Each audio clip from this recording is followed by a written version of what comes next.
My orders are to kill you and deliver the lecter. How I do it's my business.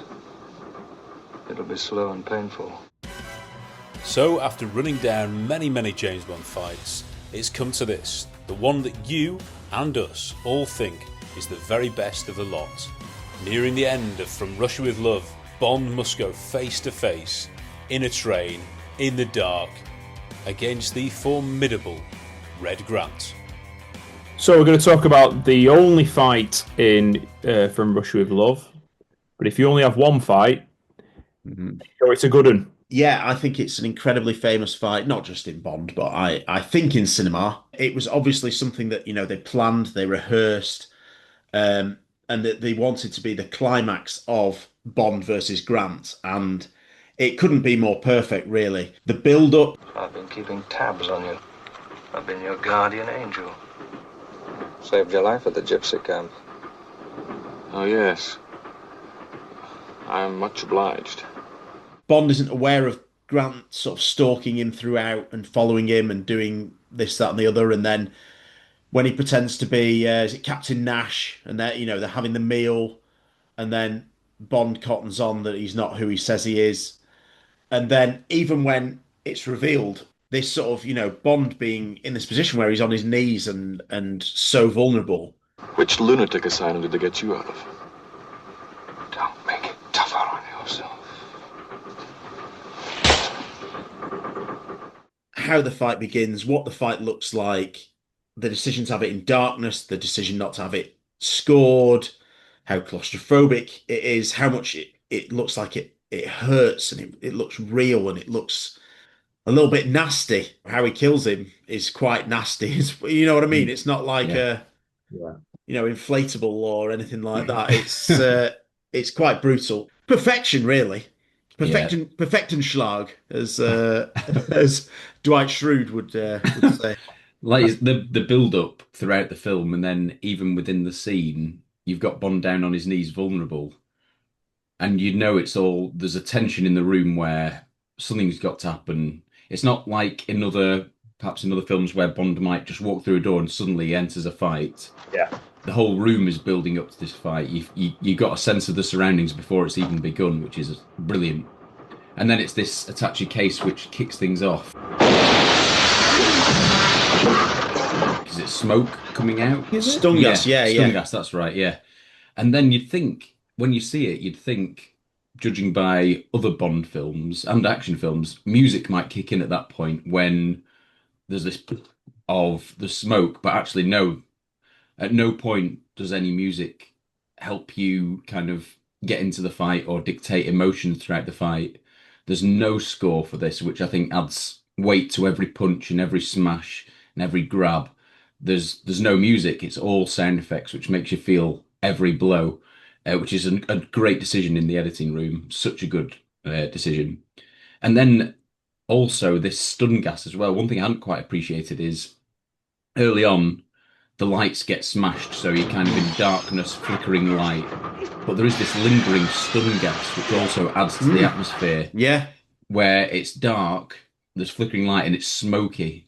And it's just you use the word claustrophobic, Matt, it's such a claustrophobic setting for a fight. It's such a raw fight, and yet clearly so much effort has gone into it in terms of how it's choreographed and how it's lit, how it's set up, how it's filmed, and then at the very end, how it's been edited. It's been put together wonderfully. Very rarely has a showdown between Bond and a villain been so anticipated for such a long time. There's been a tension of these two meeting from pretty much the start of the film. When you are building up such tension, you've really got to deliver on the climax. Otherwise, it comes across as a damp squib, and then and that does affect the film. But oh my word, does this deliver on every single level. Just take it back a step to when Red Grant's about to kill Bond with about to shoot him. He's torturing him. Bond's like, how about a cigarette? And he's trying to work out in his mind, just any kind of way to get out of this. Yeah. When Red Grant goes, the 50 gold sovereigns, is there any other in the other case? It's like, now I've got my in. Yeah. How about a cigarette? Not a chance. I'll pay for it. What with? 50 gold sovereigns. Where are they? Up there in my case. That's Bond. Only Bond does that. Do you know what I mean? That's Yeah. right there. That is intuitive improvisation, actually. Yeah. There are these great moves that Bond is using clearly from his training and he's equipped as a fighter, but then even there are ones just like when Grant's got him raised up against the wall and Bond is all he can do is push his jaw back. He's just trying to push Grant's jaw back, like, and you almost think, yeah, if I was stuck in that situation, all I could do is just try and push his face away. Like, it's so unpleasant, so difficult. He's just trying to push his face away, which is so, that's not trying to be glamorous. That's not trying to be clever. That is just trying to survive and trying to defeat Grant. You see here the perfect combination of how gadgets give him the upper hand in a fight. Like you've said, John, not an upper hand, but they get him into a fight. They level him up. It's not something to defeat a villain with a quick kill. The gadget gets him in the fight, kind of, which is such a good way to use a gadget. When you're completely stuck, when he's on his knees, the gadget just gives him a way in. Not only is this a great fight, but what a great use of gadgetry. That case, was obviously like a bit of a bestseller and you could buy it at the time and it's a famous gadget since, but it comes into its own as part of a massive, massive scrap. I like how those two things go together. That gadget, barring the Walter PK, is actually the first gadget that's introduced. Yeah. The train moving and everything is like the soundtrack, and there's sort of a relentless, it's not stopping. Like, this isn't going to stop. It's quite a brutal fight to watch as a kid, but Grant is really blonde and Bond is really, dark hair. So like it sort of is easy to follow. It makes sense, and it's like he's like an anti-Bond. They both look like they would be able to have someone in a fight, and I also think that they're both brilliant actors, and as an audience, as I said before, you've been watching this, and it's been building the tension. So that adds to the stakes of the fight and everything. Yeah. It's not just, there are loads of like brilliant fights in this series where it's with a character who's just in that scene or just even in that fight. But when it's something like this, I think it adds a bit to it even more. He has to kill him here. And, as John, you said, that stun gas only makes this a 50-50 fight. That stun gas is not like Bond, oh no, he's won it. Yeah. Puts it on an even keel. Or, it gives him, because you have got the claustrophobic nature, you have got the idea of the train being the score. Yes. Incredible that. The hearing the outside, the whistle from outside from the broken window. That is harrowing. That adds so much to that. The lack of lighting adds to it. There's a horror element that the fact is that they're fighting against each other, and he throws him across the room, and we don't see it, but Tatiana is on that bed. I remember that. Like, it's a fascinating fight. You feel every punch. The sound effects are outstanding. But then there's these little bits here and there. You get these close-up images of Red Grant's really red face, like grimacing at a certain point.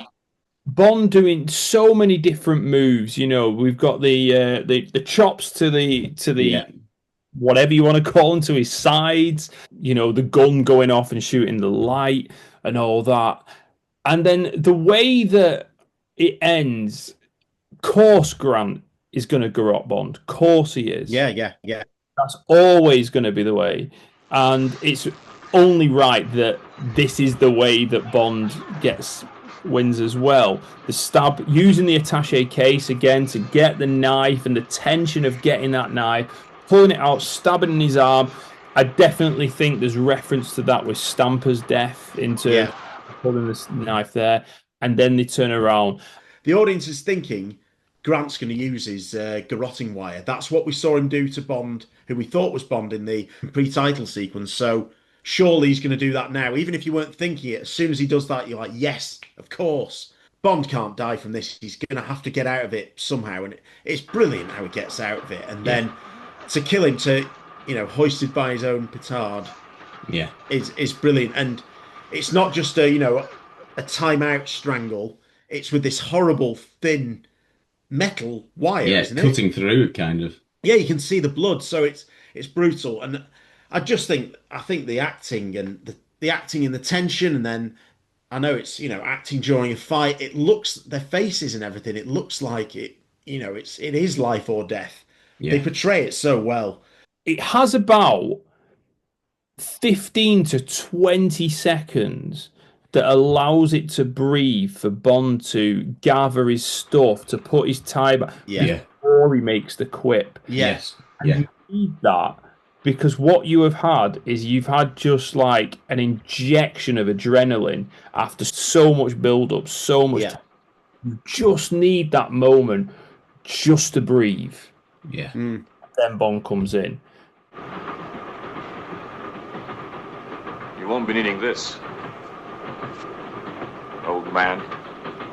The way that Connery, you can see he's absolutely like shattered, but he doesn't overstate it.